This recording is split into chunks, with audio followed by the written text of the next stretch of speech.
Podcast Fútbol.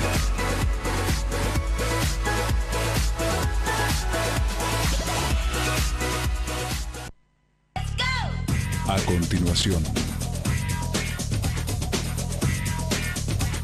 4 en Canal 4.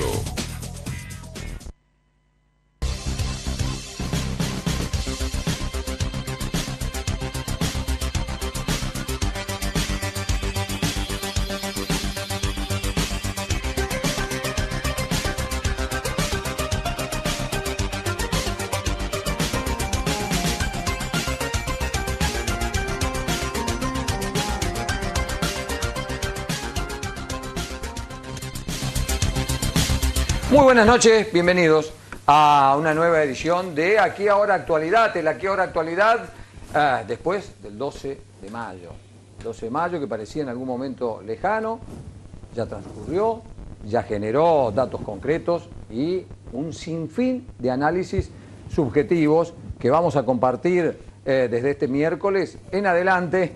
Aunque no tenemos mucho respiro, porque el viernes empieza la campaña en Santa Fe, ustedes saben, nosotros tenemos una audiencia muy importante en Santa Fe y el 16 de junio se elige gobernador, intendentes en la provincia de Santa Fe y salimos de esa y nos vamos a las PASO del 11 de mayo, así que la política va a estar muy presente. Hoy de todas maneras vamos a matizar, vamos a hacer dos bloques donde vamos a hablar de política y vamos a hacer un bloque donde vamos a hablar de un tema social. Invitados de lujo. Primer bloque, Augusto Pastore, reelecto en Freire, un hombre joven, un hombre del peronismo con un potencial político enorme que ratificó su liderazgo en su localidad. Nos va a contar cómo le fue, pero también cómo ve el peronismo departamental, la situación de Schiaretti en la provincia y a nivel nacional. Segundo bloque, cuestión social con, nosotros decimos habitualmente, uno de los hombres que mejor conoce la realidad social de este conglomerado urbano. 7 años trabajando en Red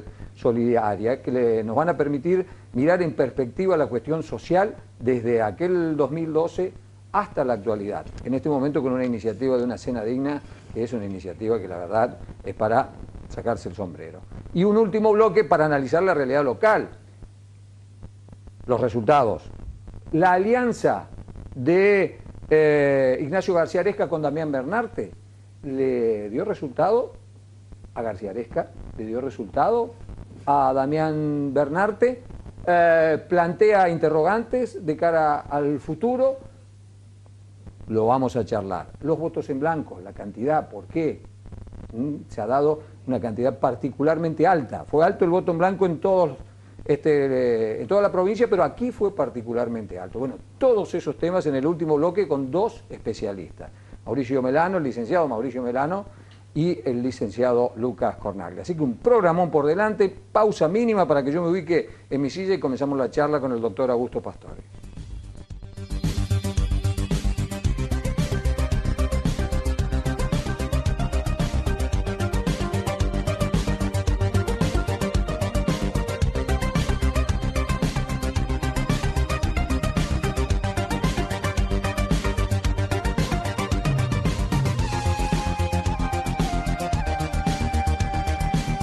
Listo, ya estamos sentados, está presentado, solo resta saludarlo. Augusto, muy buenas noches, bueno, gracias por aceptar nuestra invitación, nos atendiste a pocas horas de la elección, cuando todavía no estaba cerrado el escrutinio y ahora aceptaste llegarte hasta aquí, así que es un placer tenerte con nosotros. Gracias a vos, Daniel, gracias a toda tu audiencia, el gusto es nuestro, compartir una charla con ustedes que conocen mucho de política y con quienes aprendemos permanentemente, te lo digo siempre, así que muchas gracias. Bueno, en los hechos no les va mal a tu generación en lo que es Hacemos por Córdoba en el departamento de San Justo, y hablo de generación porque hay una cantidad de dirigentes en el departamento de San Justo que han ratificado sus liderazgos de una manera muy solvente, ¿no? Estoy pensando en vos en Freire con el 60%, estoy pensando en Carlos Baigorria en Porteña con el 60%, estoy pensando en el doctor Tevez, en Brinkman con el 70 y pico por ciento, y si nos vamos para Miramar, también encontramos ratificaciones en Chipión, en la Francia, en el Tío. En el caso de Freire, ¿a qué atribuís? Vos ganaste la elección de 2015, no recuerdo bien, pero 39 votos. 39 votos. Fue una cosa que me acuerdo que hasta último momento ganó, perdió, ganó, perdió, ganó, perdió. Así fue. Y ahora ganaste por 1.600 votos. por una diferencia. Sí, por una diferencia de 1.600 votos.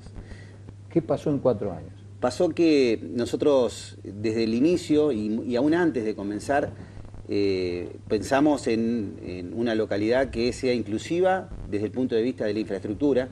Nosotros, como estos pueblos de la Pampa Gringa, está dividido por las vías del ferrocarril y hay un desarrollo muy desigual entre ambos sectores. Entonces planteamos a la inclusión desde ese punto de vista, llevando obras que resuelvan problemáticas históricas, sobre todo al sector donde en su momento y originariamente se radicaban los estibadores, ¿no?, de los ferrocarriles. Sustentables porque necesitábamos definitivamente que nuestra localidad esté equilibrada desde el punto de vista financiero. Cuando comenzamos, de cada 10 pesos que ingresaban, se necesitaban 13 para funcionar. Nosotros en menos de 6 meses lo ubicamos en una paridad y hoy tenemos un ahorro corriente de cada 10 pesos, 3 pesos. Por lo tanto, esos 3 pesos que sobran y que son ahorro, podemos hacer obras para resolver los problemas de los vecinos. Y transparentes. Instrumentamos un plan de gobierno y un gobierno abierto en el cual toda la información que se puede generar se comenta y se puede ver en la web. Se implementaron audiencias públicas, algo que en Freire nunca se había llevado adelante en toda la historia. Y esos fueron los 3 ejes por los cuales nos comenzamos a plantear nuestro programa de gobierno. A partir de esos ejes planteados, gestiones constantes, ya sea con el gobierno de la provincia de Córdoba, con la comunidad regional. Tu paso por la función pública a nivel provincial fue fundamental.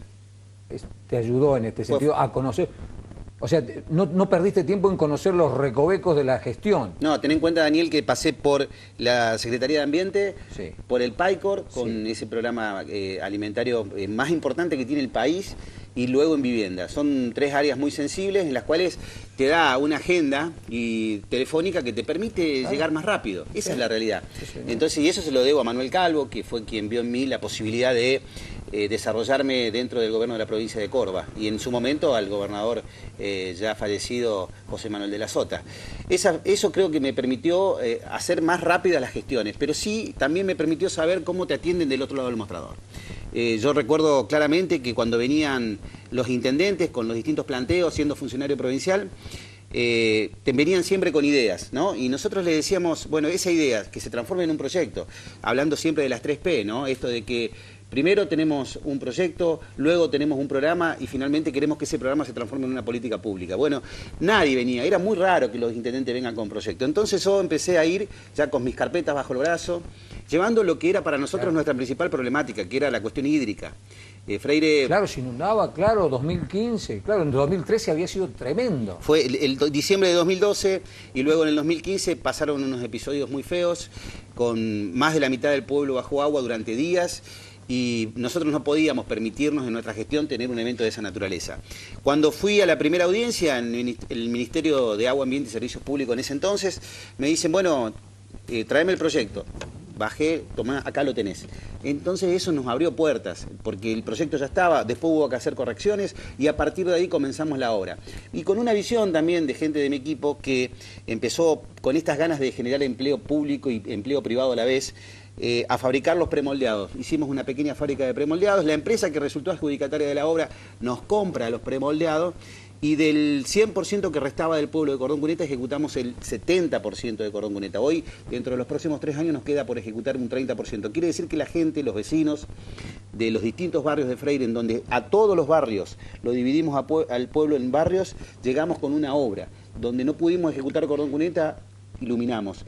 Donde no pudimos iluminar, hicimos pavimento. Y así fuimos llegando con soluciones a todos. Y también un desafío que era muy importante, Daniel, para nosotros, que era terminar definitivamente con el clientelismo. Estábamos muy acostumbrados al intendente que llega el reclamo del vecino por la cuestión de vecindad tan sencilla que se puede resolver en Freire. Me tocan el timbre de mi casa a cualquier hora, en cualquier momento, en la escuela, en el club, te encuentran. Entonces generamos programas enfocados y focalizados en distintos segmentos, y con estos programas a vos te permite a la persona que necesite algún tipo de ayuda, sobre todo profesionalizar un poco más la gestión. Por supuesto. Por supuesto, generamos... Darle método. Hicimos un sistema que se llama CIPRI, Sistema de Puntaje Según Riesgo Social, en el cual una persona viene y demanda una ayuda del Estado. Automáticamente es como un scoring, el sistema te determina en qué nivel de vulnerabilidad estás de acuerdo a ese puntaje. Hacemos un cruce de información con la ANSES para determinar si lo que declaró es real y a partir de ahí se determina si es beneficiario o no. Daniel, se terminó el clientelismo político, dejamos de dar bolsones, dejamos de tener comedores comunitarios, en realidad... Vos automáticamente definís, digamos, sino con un método definir el tipo de ayuda que podés dar. Y se terminó que las familias o las personas que siempre recurrían a esa ayuda eran personas que estaban en el momento de la campaña política para sacar algún mérito o alguna cuestión que no le correspondía. Entonces, eso nos ayudó mucho. En una sociedad, que también hay que decirlo, extremadamente conservadora como la nuestra, en donde un PBI distinto. Hoy estuve con el intendente de San Carlos Minas. Claro. Y me contaba que él tenía un PBI muy, pero muy bajo y comparaba con el de Freire, claro, en donde tenemos a Manfrey como una empresa que genera más de 550 puestos de trabajo directos en Freire. Ferretera General Paz, que genera más de 200 empleos directos. Con un nivel salarial alto. A ver, dentro de las condiciones de la economía actual, interesante. Entonces, no quiere decir que esta experiencia de Freire pueda ser transpolable a otro lugar, porque cada comunidad tiene su propia identidad, tiene su propia realidad. Entonces, a partir de ahí, empezamos a trabajar sobre un concepto.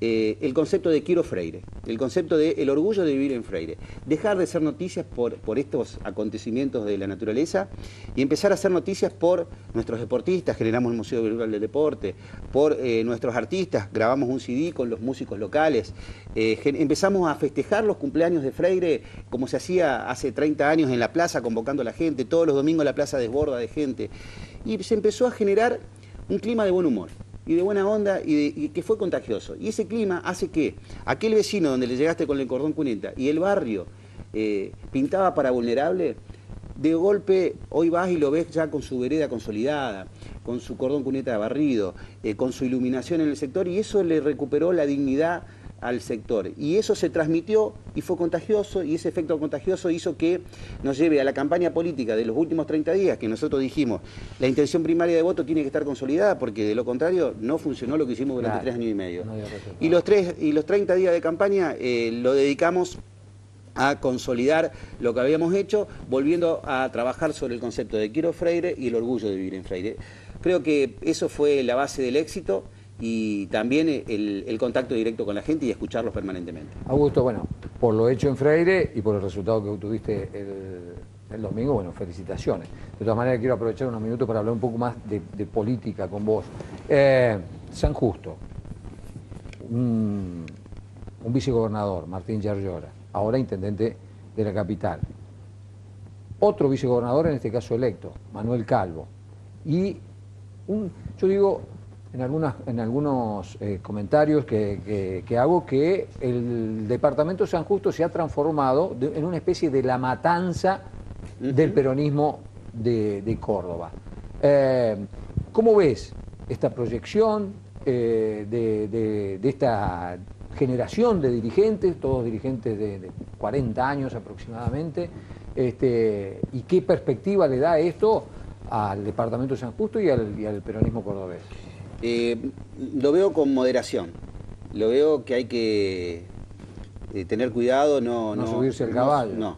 Lo veo con moderación. Me gusta esa mirada. Me parece no lo había escuchado todavía. Me parece que no es momento de... no hay cracks acá en esto es un trabajo en conjunto. Sí tenemos destacados como Martín, una persona que donde estuvo fue creciendo, y como Manuel, que son algunos distintos, ¿no? que han sabido construir y han sabido ir creciendo dentro de los lugares en los cuales estuvieron y siempre se han destacado. Por algo, ellos sí son destacados. Yo creo que el resto acompañamos, y si pudimos hacer gestiones locales muy buenas, como en el caso de Freire, Porteña, Briman, que son los pueblos que somos muy parecidos, creo que tiene que ver también con un gobierno provincial presente que ha sido para mí el gobierno más federal de todos, con una redistribución de los recursos coparticipables que no existe en otras provincias, con un gobernador con una alta sensibilidad y con una gran cantidad de obras en todos los rincones de la provincia. Me parece que Yo creo que esa cantera de dirigentes tiene que seguir trabajando, pero sin perder de vista el equipo, despojándose de algunas cuestiones personales y algunos egos, porque de lo contrario podemos tener un 2023 ya complejo en esa materia, con los personalismos que pueden llegar a generar algunas divisiones que ya las hemos vivido en algún momento y no queremos volver a vivirlas. Claro, se da en el 2023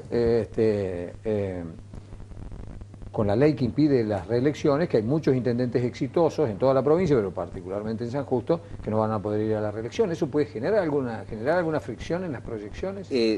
Si nosotros no tenemos la capacidad de sentarnos a la mesa de diálogo y respetar a quienes tienen más méritos y sin creérsela, me parece que va a ser complejo de resolver esa problemática.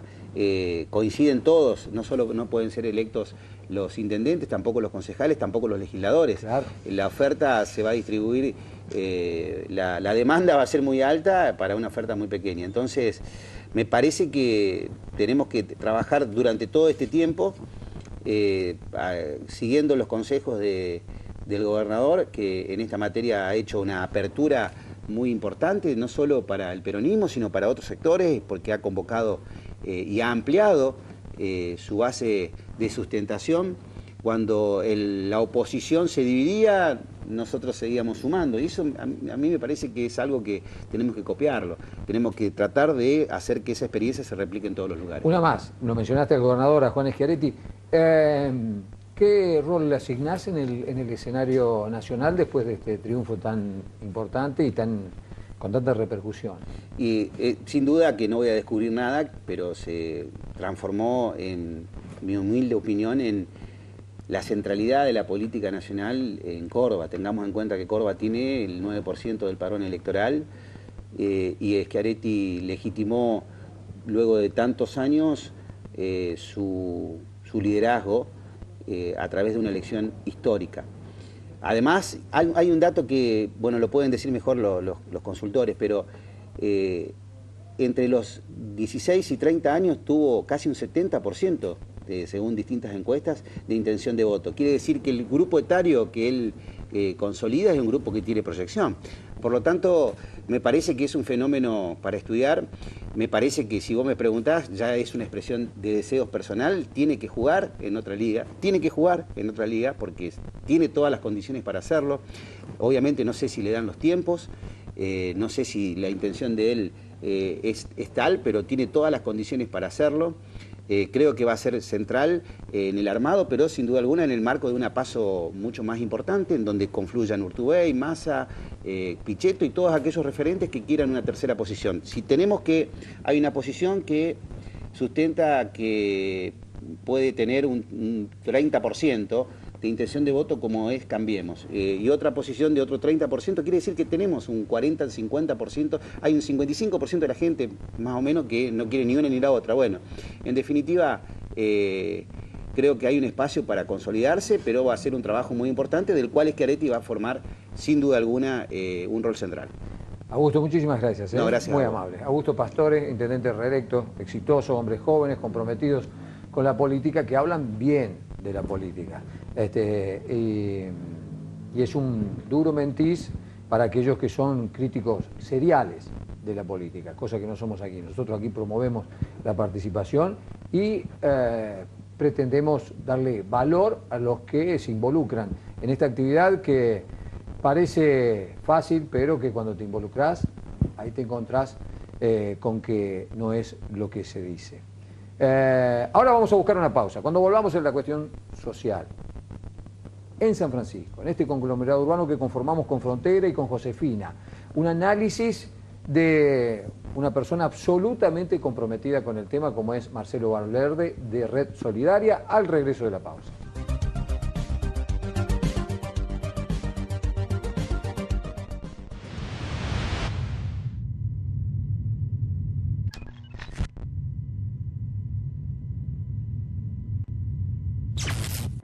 En Musimundo, disfruta las ofertas increíbles. Aprovechaste Smart TV LED Samsung Full HD de 43 pulgadas a solo 15.999 pesos. Corre a tu sucursal más cercana. Musimundo, parte de tu mundo. Todo lo que te gusta, todo lo que querés, lo encontrás en Kevingston. Ropa para hombres, mujeres y niños con la onda y la calidad de siempre. Consultá las promos que tenemos con tu tarjeta. Pasa por Kevingston y te vas a sorprender. Kevingston, 25 de mayo 1984. Búscanos en las redes como Kevingston San Francisco. Continúan las rebajas reales de Cetrogar en este Hot Week. Hasta el domingo 19. Entrá en cetrogar.com y encontrá descuentos increíbles. Además, acércate a cualquier sucursal Cetrogar del país y aprovecha el Cetro Sale para llevarte lo que quieras. Esas personas que construyen ideas, que crean trabajo, que generan proyectos día a día para lograr un mañana mejor, tienen la tranquilidad de trabajar seguros. Horacio Copete, asesores de seguros, respuesta, atención y eficiencia, protegiendo lo que más le importa. Horacio Copete, Boulevard 25 de Mayo 2705, San Francisco, teléfono 424-466. Valentino, otoño-invierno 2019. Nueva colección. Y los viernes, por Banco Nación, 20% off. 3 cuotas en tus marcas favoritas. De jueves a sábado, con ahora 3, 5% off. Más 3 cuotas. Y de jueves a sábado, con ahora 6 y 12. 6 y 12 cuotas. Valentino, hombre-mujer. Otoño-invierno. Date un gusto. Chévere con el Turco Julio. Amar es algo más que verse y conversar. Entrada a solo 100 pesos. Además, promociones en bebidas, servicio de buffet y mesas y sillas gratis. Sábado 18 de mayo, Día de la Amistad en el Gigante de Bombero. Conseguí tu anticipada en nuestra boletería desde el miércoles 15 de mayo de 9 a 13 horas y de 17 a 21 horas.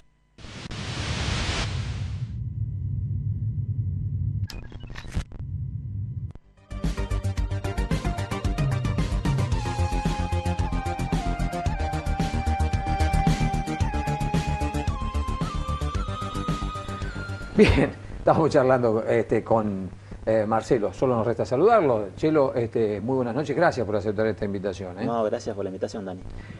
Bien, lo primero que quiero que me cuentes, después vamos a ir a lo general, lo particular, porque la verdad que visualizo como muy interesante esta idea de esta cena digna de los viernes. ¿Cómo se amasa una idea de este tipo y cómo se lleva a la práctica? Porque, bueno, hablar es fácil, ¿viste?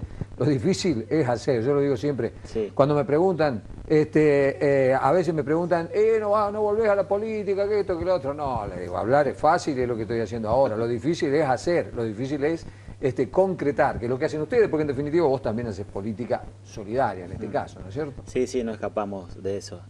Sí, la idea surge a partir de todos los inviernos, acompañar a nuestros amigos que le decimos en situación de calle, porque son amigos muchos, y veíamos que muchos de ellos no tenían hacían mucho que hablando, la idea es acompañarnos, ¿cierto? Sí. No se sentaban en una mesa, como lo hacemos habitualmente, lo haces vos con tu familia, yo y mucha gente por ahí privilegiado que estamos en esta sociedad. Y bueno, dijimos de hacer, es algo que se hace en Buenos Aires, para decir la verdad, y se hace en Plaza de Mayo. Por lo menos una vez por semana queríamos convocar, hace 2 años que lo queríamos hacer, pero se venía complicando por distintos temas. Convocar a que se sienten en una mesa, charlar, compartir, una mesa digna, como le decimos, con un buen mantel, con una buena, rica comida cocinada, con centros de mesa y con mucho amor y acompañamiento. Se dio la primera gracias a un empresario gastronómico que nos colaboró.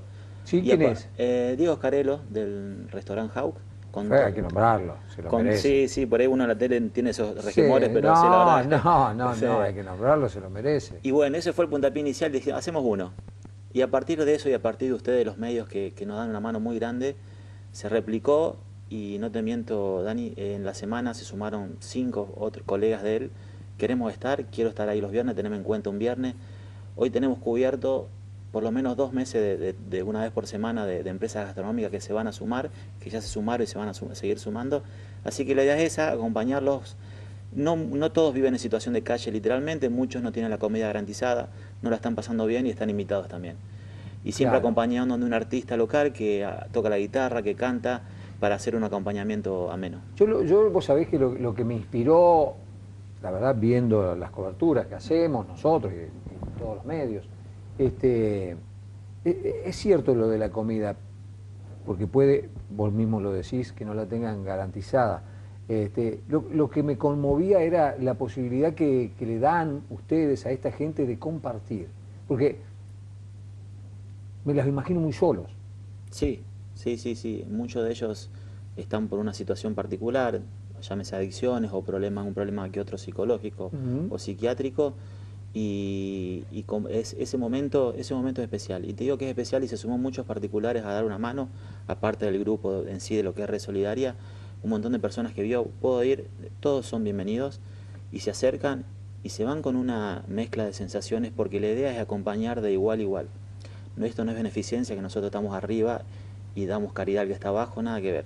Esto es compromiso, es acompañar. La comida pasa a ser una anécdota, algo secundario, si bien es importante, pero la idea es charlar con ellos, sus historias. Son historias muy duras, todas, pero muy duras, que uno no se imagina una persona puede estar pasando por eso. Pero bueno, no prejuzgamos, estamos ahí, acompañamos, y si se puede, y si interviene alguien más que pueda, lo sacamos de esa situación. Esa es la finalidad. Extraordinario. La verdad que es conmovedor. Ustedes, la gente que va, ustedes las conocen porque las estaban ayudando de manera permanente, es decir, no necesitan hacer relevamiento, no hacen nada. No, la mayoría sí, yo te digo que sí, puede ser que alguno que venga de la zona, que pernote unos días y se vaya, pero la mayoría sí. ¿Hay mucha gente en situación de calle en San Francisco? Para nosotros uno, como decimos siempre, es un montón. Claro. Estamos bien en una ciudad entre el conglomerado, como decís, de frontera, todo, no son muchos, son 6 personas. Hay que decir que también actúa muy rápido y muy bien por el Servicio de Desarrollo Social de la Municipalidad, que tenemos un contacto permanente, que avisamos, que estamos a disposición siempre y siempre se le ofrece, si la persona quiere, porque es difícil que quieran, llevarlos a una pensión o a algún lugar. Por ahí no quieren, son historias que muchos saben que por ahí no quieren estar en la calle. Y respetamos eso, pero son 5 o 6 personas, en una ciudad así no son muchos. El promedio en grandes ciudades es una persona cada 3.000 en situación de calle.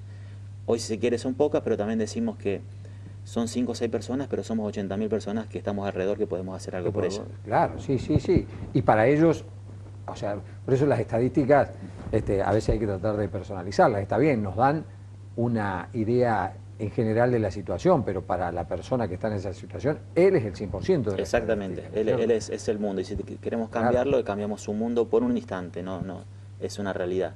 Como siempre decimos, por ahí quería tocar ese tema, que podemos conseguir pan dulce o algo para fin de año, podemos conseguir un medicamento, pero la que realmente, y aprovechando que estaba el invitado anterior, la que realmente cambia la situación es la política.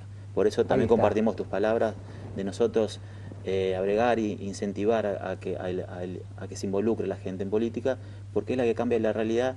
La mayor expresión de solidaridad es la política, y nosotros estamos ahí siempre a disposición, pero es un momento, es un instante lo nuestro. Claro, lo otro tiene un carácter de permanencia. ¿Cómo percibís en la actual coyuntura económica la situación social? Vos tenés un termómetro personal diario, cotidiano. ¿Hay un agravamiento sensible? ¿No? ¿Es mucho...? Hay una realidad, mucha crítica. Hay una realidad política que nos dan ustedes los comunicadores, que aprendemos mucho de ustedes, son números, que se abrieron muchos espacios de contención, llamados merenderos, comedores.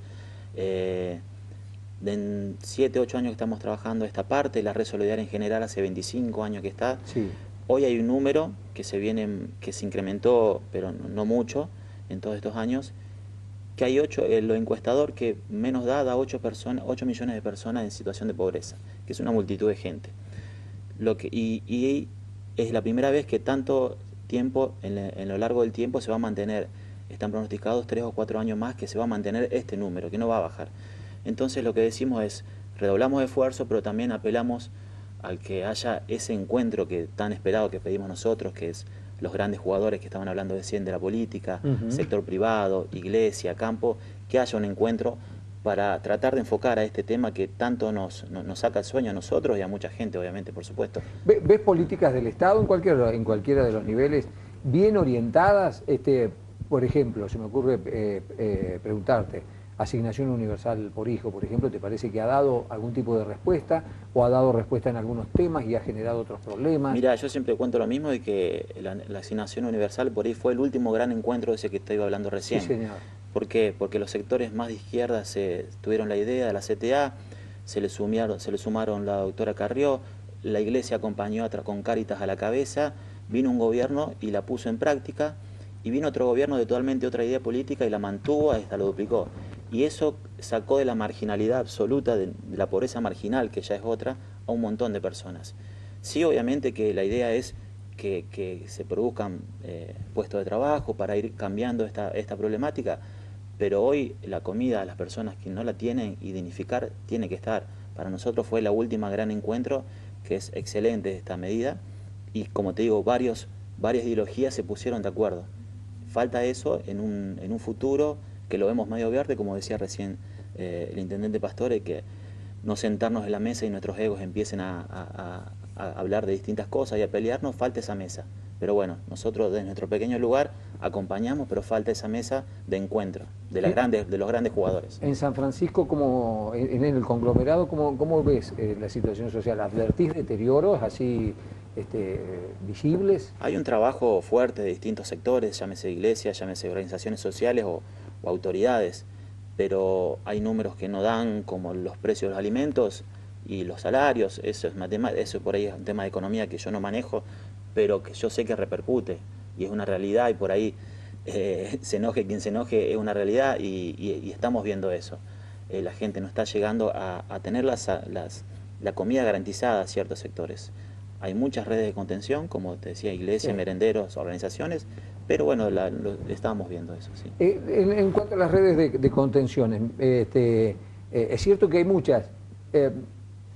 Claro, de la mano de lo que decís al principio, tal vez haría falta un marco que le dé orden a todo eso para poder potenciar, digamos, toda esa solidaridad que se genera en la sociedad, para que no se disperse o no se malogre, digamos, ¿no? Sí, Tal vez. Ustedes, los comunicadores, nos dan esa herramienta fundamental que es visibilizar. Nosotros llamamos que hay muchos invisibles, alguien que duerme en la calle, alguien que necesita un medicamento, alguien que necesita una persona que está perdida. Nos dan esa visibilidad. Sí, cuando la gente ve un marco y ve una visibilidad, responde positivamente. Puede ser, como decís vos, que hay que organizarla. Nosotros, dentro de la red, somos la no organización, sí, porque la realidad nos apabulla constantemente y tratamos de responder todas las problemáticas, pero bueno, hay mucha gente que quiere dar una mano, muchísima, y esa sí hay que organizarla y tratamos de coordinarlas un poquito. La red es absolutamente, está compuesta por voluntarios. Todo voluntariado, no es una ONG, no es una asociación, es un movimiento cultural que quiere llamar la atención de la gente, siendo nexo, siendo puente, para tratar de resolver las problemáticas que nos presentan todos los días. Si hay algún amigo que nos está escuchando, dice, la pucha, yo acá tengo algo para dar una mano, tiempo, que es lo más valioso, tiempo o algún bien material para dar una mano. ¿Cómo se contacta con ustedes, Marcelo? Hoy las redes sociales nos ayudan mucho, Red Solidaria San Francisco en Facebook, el teléfono de la Red Solidaria, el 15619188, pero ustedes siempre son un puente nuestro, que siempre nos comunican que hay gente que quiere ya demandando algo o por ahí dando una solución. Si te llamase el responsable de acción social de la municipalidad en este momento y te preguntase, Marcelo, ¿qué es lo más urgente que tendríamos que hacer en este momento en materia social? Se vienen los fríos. Hoy todavía no llegaron los fríos fuertes. Cuando lleguen de 3 grados, 2, 1 o bajo cero, ahí es un fuerte riesgo de una persona muera por hipotermia. Nosotros, es una lucha de todos los años. Lamentablemente el año pasado fueron 12 muertes a nivel país. Acá nunca pasó, por suerte.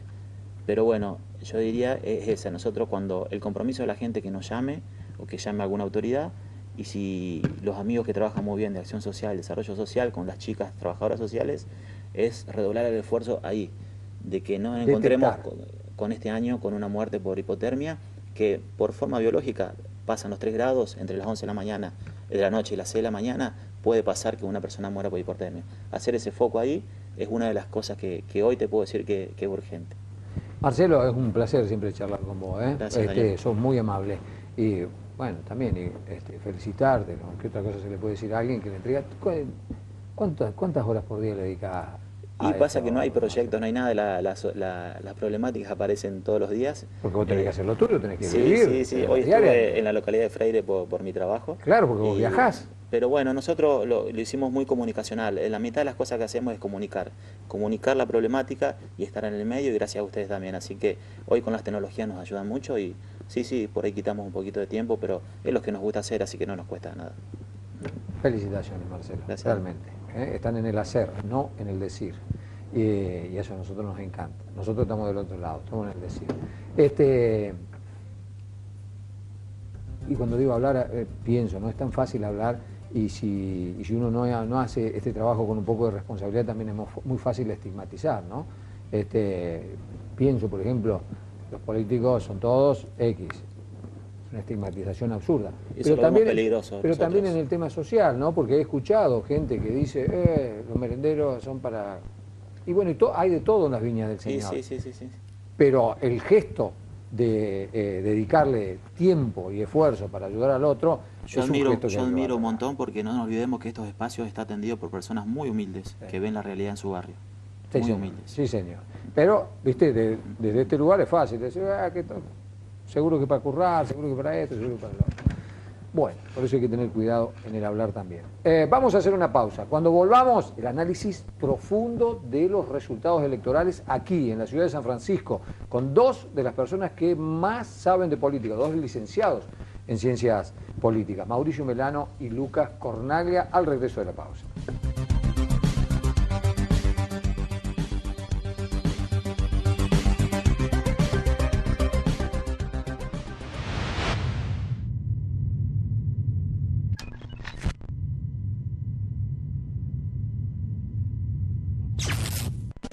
Para disfrutar todo el año, Heladería Tropical. Deleítate con nuestros productos de cafetería, tortas, postres, churros, submarinos y mucho más para consumir en nuestro local o para llevar. Heladería Tropical, Boulevard Roca, esquina Almafuerte. Y búscanos en Facebook. Frena. Este mes en Alpes Automotores, suscríbete a nuestros planes adjudicados y llévate tu Renault Kwid, Speedway, Logan o Duster Oroch con entrega pautada. Sí. Vos elegís cuándo te lo entregamos. Además, recibimos tu usado. Llámanos ahora al 3564 65 58 11. Alpes Automotores. Negocio seguro. En Mutual Árabe creemos en el crecimiento constante. Por eso nuestros asociados hoy cuentan con nuevos servicios en los consultorios externos de Mutual Árabe: pediatría, odontología, psicología, fonoaudiología y nutrición. Asociate y vení a disfrutarlos en Irigoyen, esquina Larrea. Mutual Árabe, nuestro objetivo es verte crecer. Vulcano, equipos y accesorios para lubricación, equipamiento especializado para el mantenimiento automotor, ideales para estaciones de servicio, concesionarios de vehículos y lubricentros. Además, una línea exclusiva de productos para el agro. Vulcano, desde hace más de 30 años, apostando a la industria de San Francisco. www.vulcanolubricación.com.ar.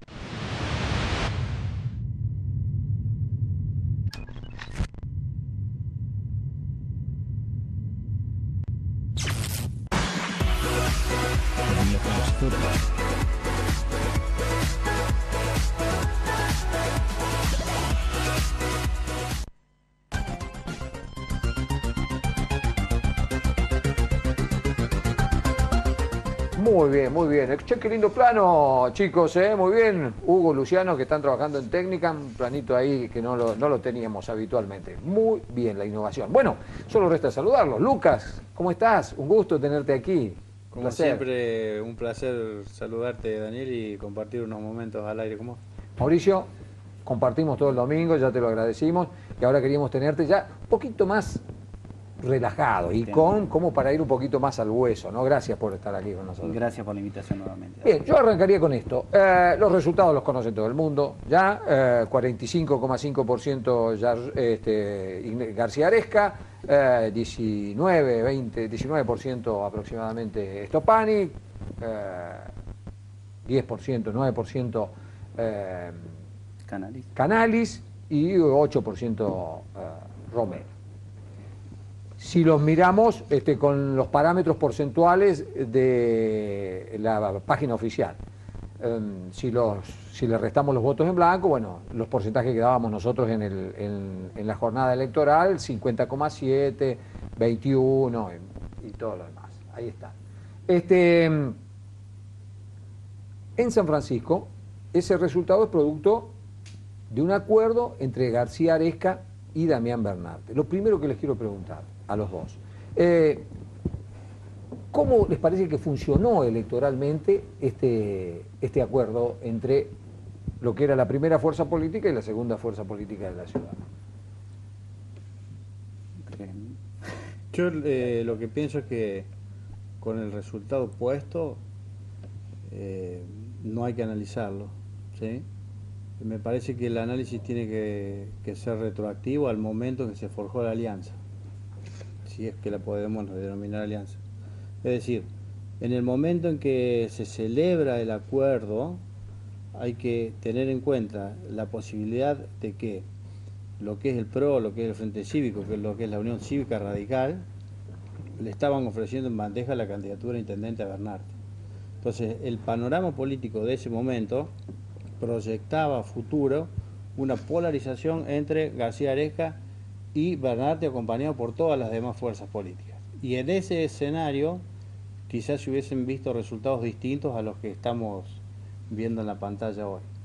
Entonces, con ese escenario que no fue, y con este escenario que fue, yo diría que el resultado electoral refleja la habilidad del oficialismo en desarticular la posibilidad de que todo el arco opositor se le una en su contra. Claro, porque si hacemos un análisis cuantitativo de los votos del 2015, 38% García Aresca y 29% Bernarte, digamos, esa suma matemática no da, no se llegó a ese nivel de porcentaje, no se sumó, digamos, matemáticamente el electorado. El análisis que hago yo no radica justamente desde el momento que se hace la alianza, sino más bien al momento de leer los resultados, y tiene que ver con esto que decís vos. Digo, la sumatoria de votos en 2015 entre García Aresca y Bernarte sumaban algo así como 13.000 votos para García Aresca y 10.000 votos para Bernarte, y hoy son 17.000. Estamos hablando de una diferencia de 6.000 votos que no son menores, digamos. Y en ese marco creo que la alianza, viéndolo los resultados, no termina siendo totalmente funcional. Bernarte no estaría traccionando la totalidad de los votos de su espacio. Está, digamos, no estuvo declarado, pero bueno, se puede leer con un nivel de certeza alto las intenciones, ¿no es cierto? García Aresca, desarticular la oposición, ir a una elección tranquila, que en realidad es lo que ocurrió. Bernarte, incorporarse al peronismo como una manera de ver la posibilidad de llegar a la intendencia desde el aparato oficialista. Parecen ser, digamos, los dos grandes motores de este acuerdo. ¿Ustedes lo visualizan por el lado de Bernarte que sea una decisión acertada, que pueda transitar ese camino digamos, de ser en algún momento el candidato de todo el peronismo de San Francisco? Yo, analizando un poquito la historia, lo que transitamos por el justicialismo, vemos que en su momento Yoíno con la Unión Vecinal fue absorbido por el peronismo de Bucco, Presencia Vecinal fue absorbido por el peronismo de Yarlora, y Mejor San Francisco ahora absorbido por el justicialismo de Yarlora y de García Aresca. Es decir, los partidos con un tinte local tienen un techo de un 25, un 27%, y reman, y les, hasta ahora por lo menos, les resulta imposible llegar al poder, ¿sí? Es decir, la forma de llegar al poder es por dentro de, en su momento, la Unión Cívica Radical o el justicialismo. En este momento es el justicialismo, ¿sí? Yo no le veo otra posibilidad a Bernarte de ser intendente que no sea dentro del partido mayoritario. No lo veo solo en Mejor San Francisco, remando sin recursos, sin propaganda, sin referente, con un voto descolgado de una lista sábana, que tenga posibilidad de ser intendente. Mauricio, ¿lo ves por este lado o te parece que perdió la oportunidad de ser competitivo para la intendencia en esta elección con una alianza opositora? Yo lo pongo en dudas a eso, y de hecho a la hora de decir quiénes son los ganadores y perdedores de esta contienda, a Bernarte lo pondría en el medio, pero no por el hecho actual, sino por cómo lo veo en el futuro inmediato. Digo, hay que ver cómo esta alianza electoral se traduce en una alianza de gobierno, ¿sí? Y si los acuerdos programáticos que se dieron antes de la elección se cumplen. En ese marco es el intendente el que tiene la carta en la mano. Y si no se cumple eso, Bernarte no tiene mucha chance de salir de los pies del plato y volver nuevamente a la arena opositora, porque ya hay una parte importante del voto cautivo que él tenía de que ya no está disgustado por esta decisión que ha tomado. Entonces, digo, al no traccionar la totalidad de ese espacio, todo quedará en función de cómo esta alianza de gobierno logra materializarse en la gestión en estos próximos 4 años. Excelente, excelente análisis. Me encanta charlar con ustedes porque realmente tienen perspectivas más que interesantes. Dejemos de lado el oficialismo. Vayamos a la oposición. Un Stopani que quedó lejos, sí, a más de 10.000 votos y fracción de García Aresca, pero que es la principal fuerza opositora con 3 concejales y el Tribuno de Cuentas. ¿Cómo se visualiza la performance electoral de Stopani en el presente y de cara al futuro, pensando que son dirigentes jóvenes y que pueden tener una perspectiva? Yo particularmente pienso que si el candidato no era Stopani, hubiese sido cualquier otra persona, sacaba la misma cantidad de votos. Me parece que era un voto con un fondo macrista, opositor, filo radical, que es decir, no fue una figura que haya concitado la adhesión, y de hecho se ve en la cantidad de votos. O sea, en la medida en que traccionaba Negri, que traccionaba el PRO, traccionaba Stopani, lo que no quiere decir que no tengan méritos, y los tendrá que demostrar a lo largo de estos 4 años como opositor, porque la ciudadanía lo ha consagrado como la principal fuerza de oposición.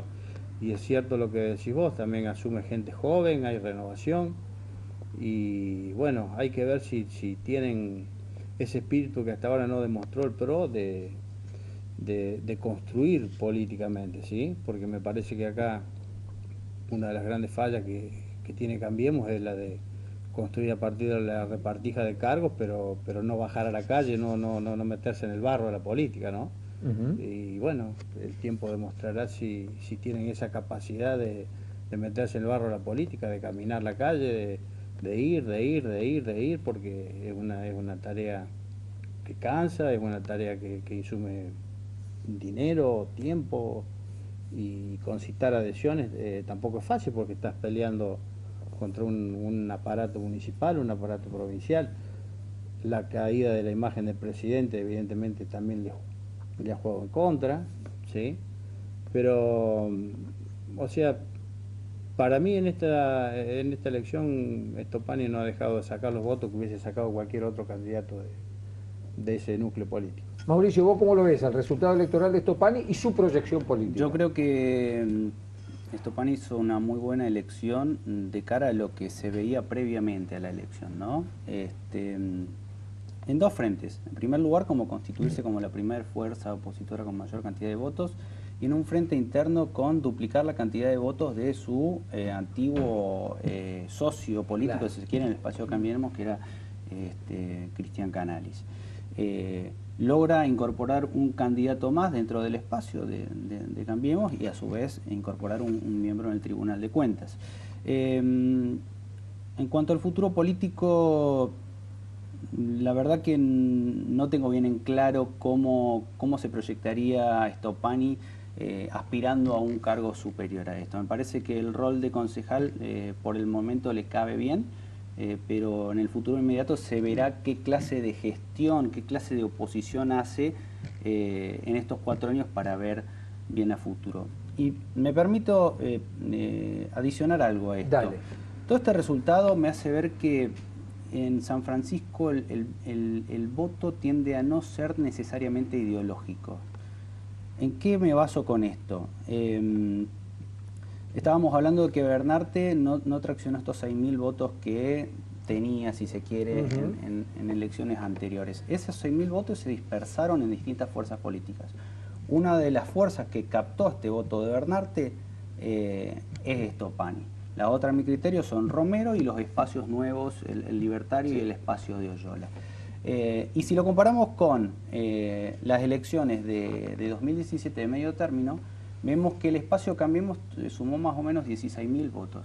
Y vemos que el espacio de Estopani sumó 7.000 y el de Canali 3.000, 10.000. O sea, 6.000 votos menos también, si lo vemos por fuerza política. En esa fuerza. Hay una teoría que dice que... cuantitativamente, perdón, ¿no? Te introduzco ahí el tema también. Impacta la cantidad de votos en blanco, 4.120 votos en blanco. Por supuesto, son menores que la última contienda de 2015, ¿no? En la de 2015 hubo la misma cantidad de votos en blanco. Fueron un poco más, si no me equivoco. Ah, pero mira vos. Un poco más. Bien, bien, y si bien, lo vemos en términos de comparativo. posiciones, en 2015 estuvo en cuarto lugar y ahora en 2019 estuvo en tercer lugar por cantidad de votos. García Aresca sacó aproximadamente un 5 o 6% menos que Schiaretti aquí, en San Francisco. ¿Es posible que el voto de Romero haya sido un voto compuesto mayoritariamente por Schiaretti y Romero? Daría la sensación de que el kirchnerismo, al no tener candidato, ha dispersado el voto fundamentalmente en Romero y en otras fuerzas políticas. En la elección que mencionábamos recién, la de medio término, la de legisladores, con Carro había sacado un 10, un 11% el kirchnerismo en la ciudad. Votos más o menos. Y ahora sacó un 7%, ¿sí? O sea, conservó parte del núcleo duro kirchnerista y parte no la conservó. O sea que creo que debe haber en su mayoría ido para Schiaretti a la gobernación o en blanco, y a nivel local a Romero y a otras fuerzas políticas. Bien, y el voto en blanco es tan importante, tradicional ya prácticamente, porque en la provincia la media fue del 7%, perdón, del 5 y pico por ciento. En el departamento de San Justo fue el 7% y acá 10 y pico por ciento. ¿Qué componentes hay en el voto en blanco? Yo en los cómputos, lo que observaba, porque estábamos haciendo los cómputos de las elecciones, que estaba el voto, concretamente en el caso del justicialismo, el voto pero en las otras fuerzas políticas pasaba exactamente lo mismo. Había una X cantidad de votos para gobernador y automáticamente en las columnas que le seguían bajaba abruptamente la cantidad de votantes y repuntaba en la columna de intendente. Yo no sé si fue por falta de conocimiento de algún sector de la población de cómo se debía votar, si fue falta de interés o directamente una decisión. Era votar al gobernador y al intendente. Sí, porque el voto blanco para gobernador también fueron 3.900 y pico. No es que hubo un voto blanco para intendente. Claro. Hubo un voto en blanco también para gobernador. Para legisladores yo notaba que bajaba mucho. Que aumentaba mucho, perdón, en la cantidad de votos en blanco y la cantidad de votos positivos para los legisladores. Pero al no ser tan diferente el porcentaje de voto en blanco de la elección anterior con esta, también está manifestando cierto descontento de la ciudadanía para con la política en primer lugar, si se quiere, y para con los candidatos o la oferta electoral que había en esta contienda en segundo lugar. Cuestión que no es menor tampoco. Claro, sí, sin duda que hay un componente de descontento ahí, de intención. Sí. Y puede haber porque otra la oferta parte electoral de error, era amplia, ¿sí? Era amplia, no es que decir, recién estaba hablando... Dos palabras porque se nos va el tiempo, qué pena, sobre Canalis y Romero. ¿Cómo quedaron en el escenario? Yo sinceramente pensé que así como digo que traccionó Negri para Estopani, pensé que iba a traccionar más Mestre para Canalis. El radicalismo creo que hay que analizarlo no solo a nivel ciudad, sino a nivel provincia. Está quedando como un partido, está sufriendo como sufrió el bloquismo en San Juan. Son fuerzas que de provinciales ya pasan a ser netamente locales, ¿sí?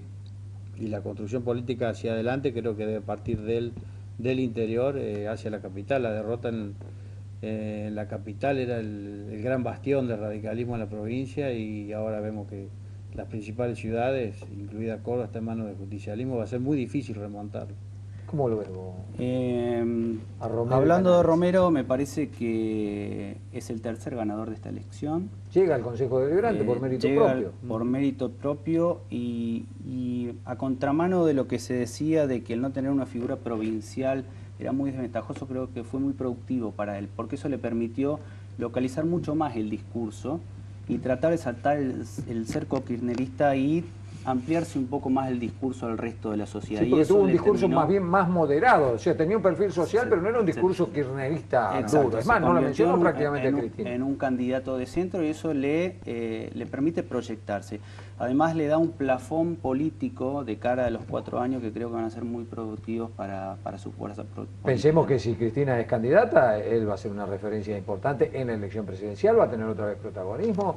Yo coincido también con eso que decimos. Casinerio, que fue un poco el discurso. Casinerio y Oyola. Oyola, 0 presencia, 1.450 votos. Sí. Y Casinerio con una presencia, con un discurso fuerte, digamos, unos 800 votos.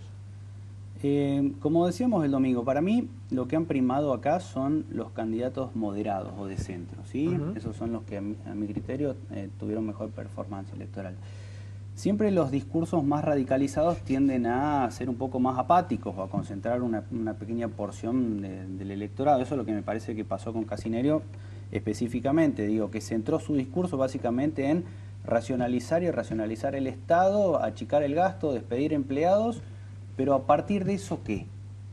Digo, y entonces el resto de las propuestas que ellos propusieron quedaron muy diluidos a la luz de esta exacerbación de la propuesta de racionalizar el gasto. Y por el lado de Oyola me parece lo que no le subimos mucho fue el desconocimiento. Me parece un candidato interesante, pero el alto nivel de desconocimiento a raíz de fijar la fecha, el 12 de mayo, no le dio a los candidatos la posibilidad suficiente para hacerse conocer. Pero no había tampoco un esfuerzo por comunicar. Te digo porque nosotros hemos intentado charlar varias veces, traerlo. Posiblemente sea por dar los primeros pasos en política. A mí me sorprendió como para bien, digamos, mirá la cantidad de votos que sacó yo, la que no lo veíamos por ningún lado. Quizás la lectura puede hacerse por la elección García Lorca. Sí, de García Lorca. Porque no me da la sensación de que hayan tenido propuestas concretas para la ciudad. ¿Sí? No, es que no, viste que no había propuestas para la ciudad. En todo caso, alguna, lo que vos mencionabas de el municipio en sí, en cuanto al funcionamiento del municipio como institución, ¿sí? Pero no había un plan de obra pública. La dificultad, disculpa que te interrumpa, sí. La dificultad que veo yo en Casinerio, en Oyola, perdón, tiene que ver con tratar de ensamblar el discurso de García Lorio con un discurso local, y esto es del acompañamiento integral de las personas desde el momento de su gestación hasta el momento de su muerte, y englobar dentro de eso las propuestas, pero no quedó en claro, no supo explicar bien ese Amigos, tema. Un placer realmente, como siempre, charlar con ustedes. Se nos fueron los minutos, ya estamos 4 minutos pasados. Solo agradecerles. La verdad que fue una charla encantadora porque tienen puntos de vista distintos, han aportado elementos de análisis distintos, y eso es lo que buscamos nosotros aquí. Así que, Lucas, gracias. Mauricio, gracias. Nosotros hasta aquí llegamos. Un programón para nosotros, esperemos que para ustedes también. Nos reencontramos el miércoles que viene en otra edición de Aquí Ahora Actualidad.